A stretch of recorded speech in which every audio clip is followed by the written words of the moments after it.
Hi, this is Prac with iRepairMD, and today I'm going to show you guys how to put a HDMI out option for your Phantom 3 Pro or Phantom 3 Advanced controller.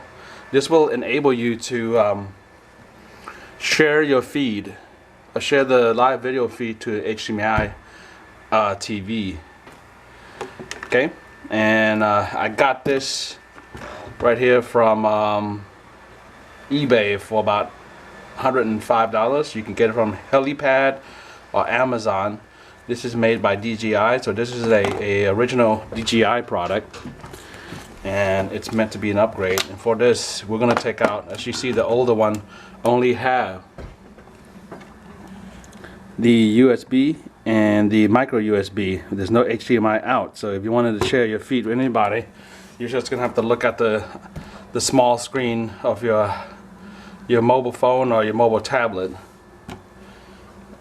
This is gonna make a big difference because this is the first step in making my wireless. What I plan to do is do a wireless HDMI connection, so you can wirelessly send the signal to another HDMI receiver so people can view the footage. Really great for outdoor parties or weddings, any event at all that you want to share with the masses and giving them a live aerial coverage.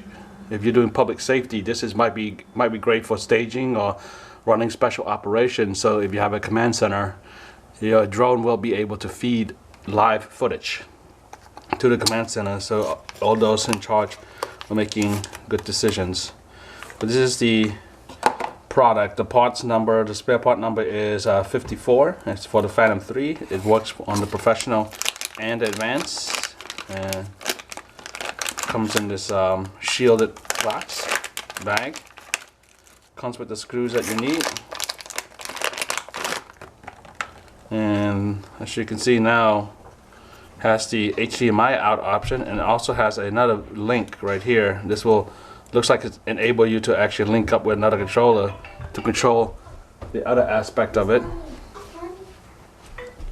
and has HDMI USB out also. Comes with the spare screws. Pretty convenient. Okay, so for this repair, you're gonna need a 1.5 hex screw, and go ahead, we're gonna take the old one off. There's 4 screws that you have to pull off.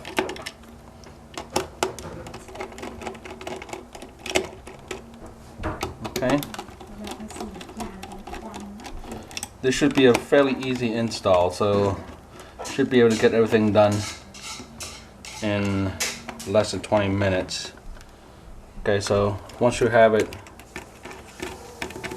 out, just go ahead and pull it. Let's put these screws away, and just make sure it's completely off. Alright, so the hardest part is to actually slide it out, and when you're doing this, just go ahead and lift it up slowly. Okay, there's 1 screw left remaining. Go ahead and free it from the tip. And so now you have the shell here with the old screws, and you see this 3 screwdriver here, and you need a Phillips, 3 black Phillips screws, and there's a connector board right here. This is where it connects to the main controller. So you go ahead, we're going to save this in case there's some issues in the future that we need. This is a power supply port right here, so you got to notice there's 2 connectors that's based on here, and held on by 3 Phillips screw. Actually, there's 4 connectors pointed out. Okay, there's 1 screw here, 1 screw here, and another screw there. Okay, so these are pull-ups. So you want to flip this up like this, flip that up. Okay, now go ahead, pull these out by the tabs. These are the tabs where you to pull it out from. And now there's another screw right here, another fastener. Lift up the fastener, and this is the main connector board.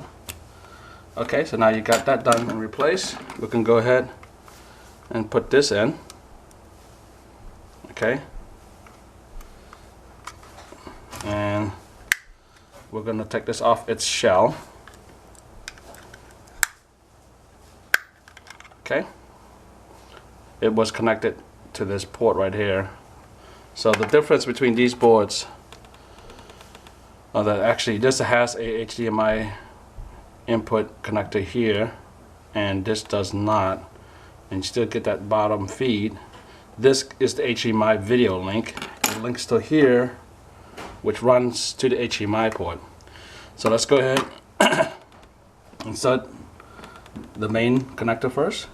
Okay, we're going to put it to a point where the line is matched in. Right, you might need a tweezer, but I should be able to do it by hand. I'm pushing until the white tab on the board matches with the white line there that indicate a secure tight seal. Now I'm going to lock it. Okay, now let's go ahead and put this into place. Let's move the two auxiliary connector, and I'm going to hit secure it using the black screw. I'm going to use the same screw. I'm going to keep the other screw. Okay, let's go ahead and secure it.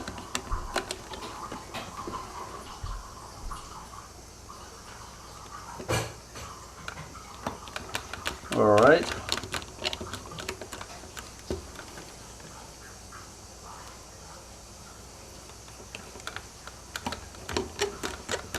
So now this is nice and fastened. We're holding this by the tab. Make sure the tab lock is released, and go ahead and slide the connector back in, the smaller connectors. This is the auxiliary or the HDMI support, not HDMI, the USB support connectors here, left and right for micro and regular size. And once the white line disappears into the lock, onto the connector, go ahead and lock it. Now, make sure this tab locks into here. So first thing we do is make sure we rest it well. Okay, and you'll feel a little clip lock. So now the HDMI is locked in. Let's go ahead and put the hex screw back into place. And this is the hex screw 1.5.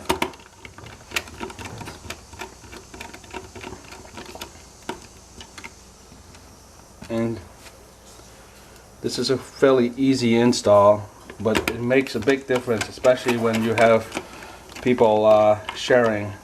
Mostly in weddings, what you're gonna get is a whole lot of people trying to come next to you and trying to see what's on the screen, what kind of shot you have. And this particular setup here, you can actually get a fairly long HDMI cord and plug it to an outdoor monitor. People indoor can actually view it too. You can get to a point where you can actually have repeaters. They sell repeaters, HDMI hubs, where one entry input will split it to like 5 different ones, and so you can have it on multiple screen.